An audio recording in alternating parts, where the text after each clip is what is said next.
ఎదుర్కోవడం సాధ్యమేనా అనే అంశం కూడా ఇప్పుడు చర్చబుల్గా మారింది. అలాగే మరోవైపు సీఎం చంద్రబాబు అయితే మరో అడుగు ముందుకేసి తెలంగాణలో ఈరోజు అయిన వారిని చంపేసిన సైకో కిల్లర్కు గొడ్డలి పార్టీ అధినేతకు పోలికలున్నాయనే వ్యాఖ్య మరో వివాదానికి దారితీస్తోంది.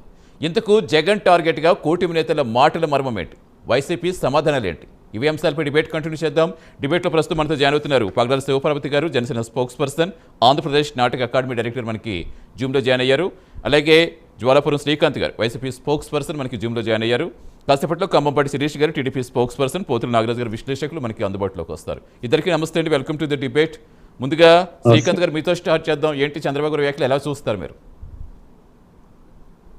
సార్ నమస్తే. ప్రైమ్ నైట్ వీక్షకులకు, ప్యానల్లో ఉన్న పెద్దలకు మీకు శుభ సాయంకాలం. నమస్తే. చెప్పండి. ఒకటి ఇంతకుముందు రెండు అంశాలు ఒకటి చెప్పారు మీరు, సోషల్ మీడియా గురించి ఒకటి, జగన్ భాయ్ బెంగళూరులో ఉంటున్నారు అనేది ఒకటి. మనం గతంగా కొంచెం మాట్లాడుకోవాలి, కొంచెం చూసుకోవాలి. 2019-24 మధ్యలో చంద్రబాబు నాయుడు గారు ఎక్కడున్నారో మీరే చెప్పండి. హైదరాబాద్ లో ఉన్నారా లేదా? ఆయన ఇప్పటికీ ఆయన నివాసం హైదరాబాదే కదా. వీళ్ళు ఇటువంటి వాళ్ళు కూడా మాట్లాడితే ఎట్లా? సోషల్ మీడియా గురించి రైట్, వినిపిస్తాను, చెప్పండి, మాట్లాడండి. ఇప్పుడు సోషల్ మీడియా గురించి చంద్రబాబు నాయుడు గారు మాట్లాడిన మాటలు ఒక ముఖ్యమంత్రి స్థాయిలో. హలో, మీ వాయిస్ క్లియర్ గానే ఉంది శ్రీకాంత్ గారు, మాట్లాడండి, ప్రాబ్లం ఏం లేదు. ఏదో నాకు రిపీట్ అయినట్లు కనపడుతుంటే. లేదు లేదు, క్లియర్ గానే చెప్పండి. ఒకటి, వీళ్ళకి ఏం చేస్తున్నారంటే పాలన లేదు, పాలన లేకుండా ప్రచారం ఎక్కువ ఉంది. ఈ యొక్క దీనివైపు మన సోషల్ మీడియాలో మాట్లాడుతూ నేర చరిత్రలు చాలా గురించి చెప్పుకుంటూ వస్తాడు. ఒకవేళ మనం దానికే పోయినామంటే దాదాపు ఎమ్మెల్యేలు, వారి దగ్గర ఉన్న మంత్రులు కానీ, ఎమ్మెల్యేల మీద కానీ, రౌడీ షీటర్లు కానీ, హత్యా కేసులు కానీ చాలా ఉన్నాయి. అవంతా కూడా వెనక ఒకసారి మనం మాట్లాడేటప్పుడు గురు కింద నలుపు తెలియదట, అది దాని కింద ఉండే ఇది తెలియకుండా పోతుంది, ఎరుపు తెలియకుండా మాట్లాడుతుంటారు.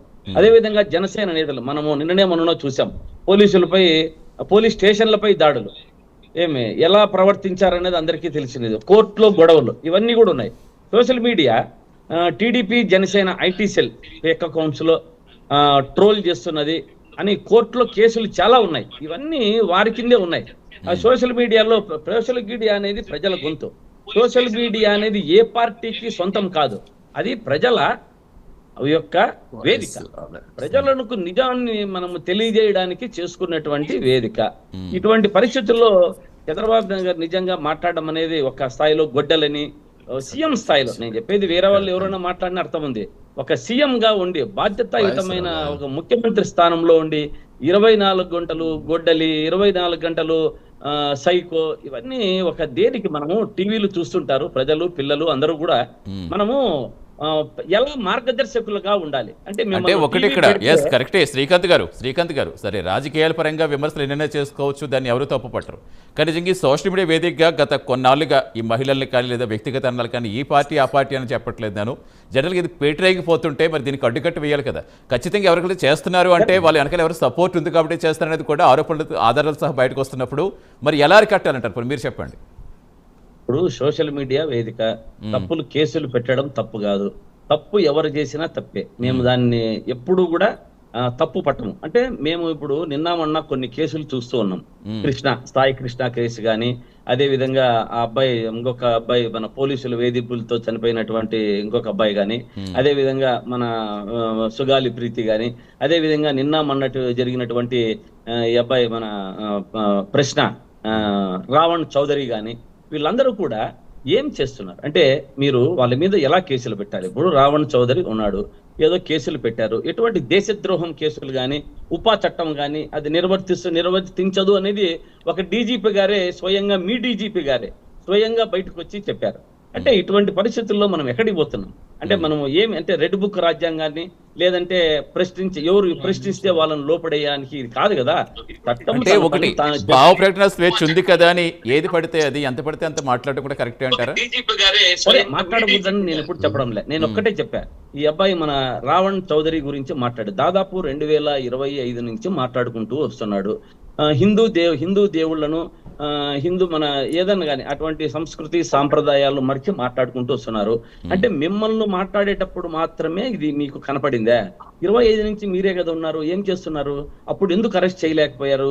ఆ రోజే అరెస్ట్ చేసింటే ఈ రోజు మీకు ఈ దుస్థితి వచ్చేదే గమనించుకోవాలి కదా. ఆ? ఈ రోజు వీళ్ళకి ఈ దుస్థితి రాదు కదా.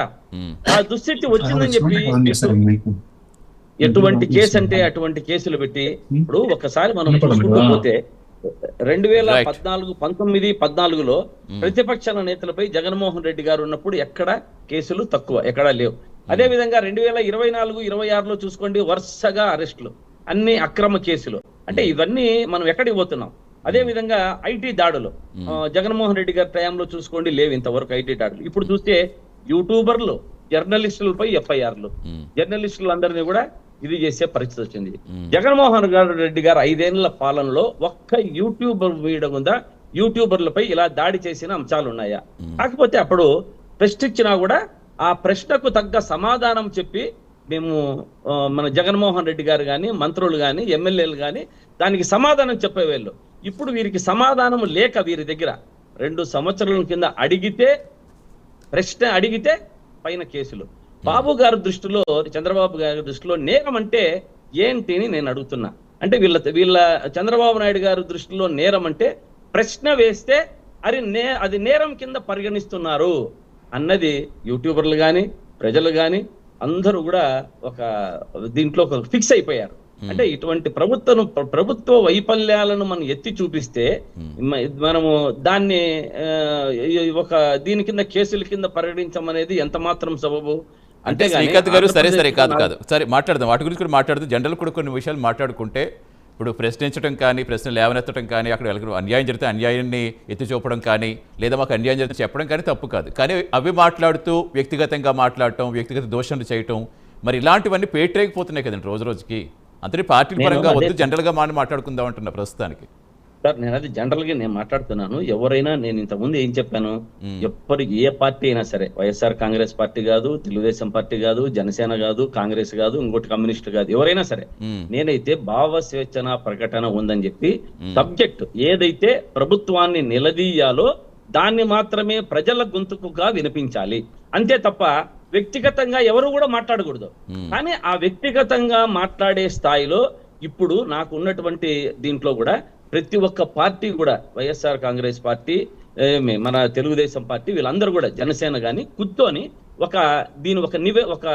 దీనికంటూ ఒక ప్లాట్ఫారం ఏర్పరచుకోవాలి. అన్ని పార్టీలు కలిపి చేసుకొని మనకు వైఎస్ఆర్ కాంగ్రెస్ పార్టీ కానీ నాయకుడు ఎవరిని పిలిచినా వస్తారు. దీని మీద మనం ఎలా ఉండాలి, ఎలా ముందుకు పోవాలి, ఇది నియంత్రించాలంటే ఎలా అని మనం చూసుకోవాలి. కానీ ఇష్టానుసారం ఒక ముఖ్యమంత్రి స్థాయిలో ఉన్నటువంటి వ్యక్తే ఎట్లంటే ఎట్లా మాట్లాడితే దీనికి మనము దేనికి దారికి తీస్తుంది, మనం ఎక్కడికి పోతున్నాం, దీన్ని ఆపాలంటే ఒక పుల్ స్టాప్ ఎక్కడో చోట పెట్టాలి కదా. ఏదైనా సరే అంటే ఇప్పుడు ఎవరైతే ఇప్పుడు ఈ ప్రచారాలు చేస్తున్నారు, వీళ్ళు వెనకాల వైసీపీ పార్టీ హస్తం ఉంది కాబట్టి వాళ్ళు చెలరేగిపోతున్నారని చెప్పేదానికి మీ ఆన్సర్ ఏంటి? అదే ఎప్పుడున్నా కూడా దాదాపు వైసీపీ పార్టీ వచ్చి 2 ఏళ్ళైంది. 24 గంటలు వైసీపీ పార్టీ మీద పడి ఏడవం తప్ప ఇంతవరకు ఏమన్నా చేశారా? వీళ్ళు చేసినది చెప్పినది సూపర్ 6ల హామీలు లేవు. పెట్రోల్ ఎందుకు పెరిగినారంటే దానికి సమాధానం లేదు. కరెంటు బిల్లులు ఎందుకు పెంచినారంటే దానికి సమాధానం లేదు. ఇటువంటివి సమాధానాలను చెప్పలేక వీళ్ళు ఏదో ఒకటి డైవర్షన్ పాలిటిక్స్ లో ఇప్పుడు ఒక ఐటీ ఎత్తుకున్నారు. వాళ్ళకే రోజుకొకటి చేతికి దొరుకుతా ఉంది, దాన్ని వాడుకుంటూ వస్తున్నారు తప్ప దీంట్లో వీళ్ళు సక్రమంగా ఏదైనా సరే నియంత్రించాలంటే, ఒక్క నిమిషం, నియంత్రించాలి అంటే ఆల్ పార్టీ మీటింగ్ పెట్టాలి, అందరినీ కూర్చోబెట్టుకోవాలి. సోషల్ మీడియా ఇలా పోతాంది వద్దని వారికే పారదర్శకత ఉంటే ఈ పని చేస్తారా? పారదర్శకులు చేసే పని ఏది? ఇప్పుడు నేను చెప్పిన విధానాన్ని. కానీ ఈ విధానంలో వీళ్ళు పోతున్నారా? లేదు కదా. రైట్, అడుగుదాం మళ్ళీ వస్తా. శ్రీకాంత్ గారు వాళ్ళ వాయిస్ కూడా తీసుకుని వస్తాను. శిరీష్ గారు జాయిన్ కమ్మబడి శిరీష్ గారు, టీడీపీ స్పోక్స్ పర్సన్. నమస్తే శిరీష్ గారు. వస్తే మీ దగ్గర శివపార్వతి గారు వాయిస్ తీసుకుని వస్తాను. శివపార్వతి